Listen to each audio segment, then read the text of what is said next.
We will now consider log number 5629 by Mr. Van Orden. For what purpose does the gentleman from Wisconsin seek recognition? Mr. Chairman, I have an amendment at the desk. Will the clerk please distribute the amendment? Without objection, the reading of the amendment is dispensed with. The chair recognizes the gentleman from Wisconsin for the purpose of explaining his amendment. Thank you, Mr. Chairman. As a Navy SEAL, I've participated in many different joint task forces. And it's critical that we take a whole-of-government approach when we are fighting narco-terrorists and trying to prevent the importation of fentanyl into the United States. As I've repeatedly said, it costs the lives of more Americans than died in World War II. So currently, the ability for our Department of Defense to work hand in glove with other agencies is set to expire. And this amendment is very, very simple. We just want to codify reaffirming the Modernization Joint Task Force Authority for counterterrorism and transnational crimes.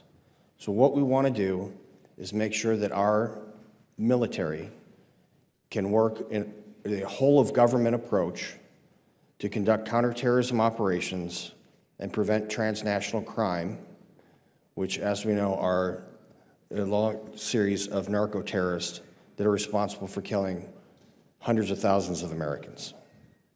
It's just that simple. It will codify the authority under Title 10, make it permanent, so that our folks know that we will continuously have their back, and the American people will know that we here in Congress are acting in a manner that's commensurate with the whole-of-government approach to protect them and their families. I strongly urge my colleagues to vote for this amendment, and with that, I yield back. Gentleman yields back. Gentleman from California, Mr. Garamendi, is recognized. Thank you, Mr. Chairman. I don't want to be a bore here, but I do want to try to parse out what's really important here. Our colleague is putting forth an amendment that may raise the question, the way this amendment is written, may raise the question of going around the Posse Comitatus prohibitions, in which the military cannot be a domestic police force. We've seen in recent weeks that there are some indications that the military deployed on the southern border and also in Southern California, Los Angeles area, may be engaging in policing activities beyond the stated purpose, which was to protect federal assets and lives, which is perfectly appropriate. So I want to be quite certain that we do not inadvertently drive a hole through the Posse Comitatus Act.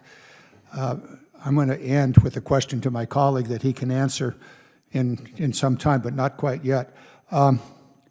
So as we go through the amendments, all of which are important, the previous ones dealt with the issue of where's the money coming from, FSRM funds, barracks, and the like. I kind of caught myself early on when $1 billion was taken out of the Sentinel to do the plane. I thought that was a fine idea, but I may be less open on this set.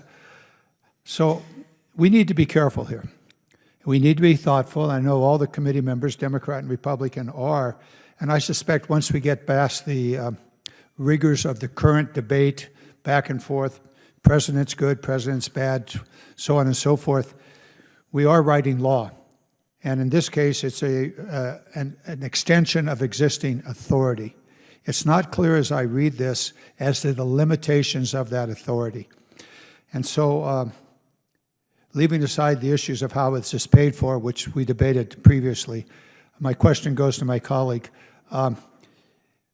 Is it your intent to broaden, or excuse me, to limit the Posse Comitatus law with regard to the military engaging in policing activities? Absolutely not. I'm sorry. Mr. Garamendi, I appreciate it tremendously. Absolutely not. American civil liberties must be protected at all costs. Right. Thank you. Reclaiming my time. Thank you, sir. In many ways, as we put together this NDAA and the final version after we work with the Senate, we need to be very aware of what we are doing There are some principles, this being one, that we care deeply about. Where the money comes from, that comes and goes every year.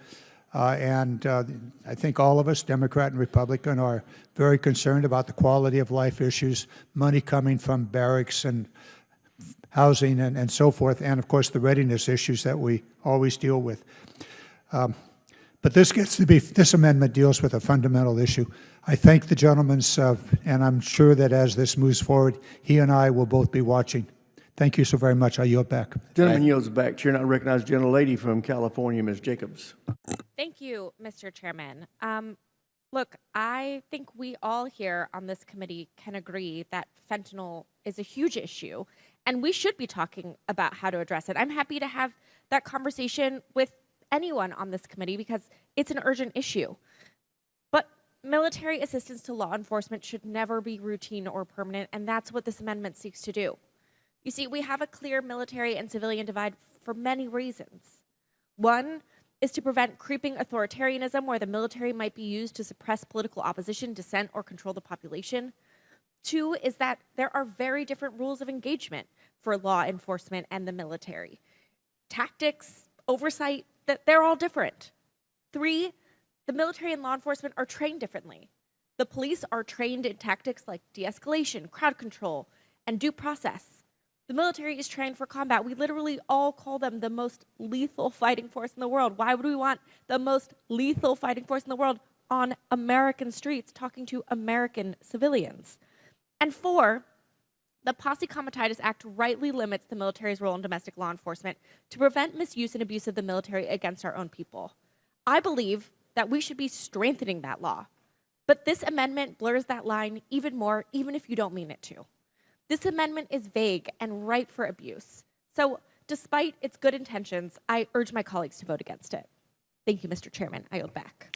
Gentlelady yields back. Is any gentlelady from Washington? Ms. Strickland's recognized.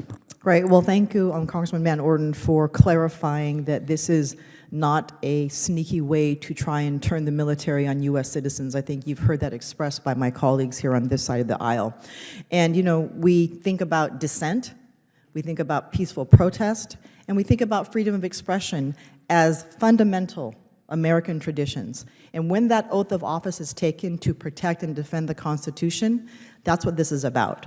So I agree with my colleagues about making sure that we are crystal clear that this does not take the U.S. military and use it as a way to turn it on U.S. citizens. And I will use the example. I mean, we've seen this president militarize domestic law enforcement duties and even allowing people who wear masks and are unidentified ICE agents roaming our cities, rolling up on people, and hurting U.S. citizens and detaining them.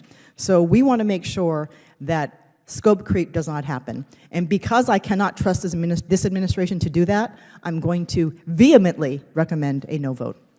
I yield back. Gentlelady yields back. Any additional members? Is that as strong as vociferously? I think it's stronger for all y'all. Okay, okay.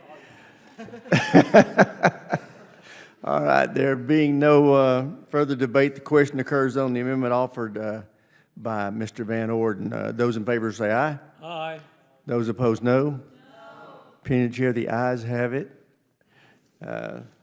And we will now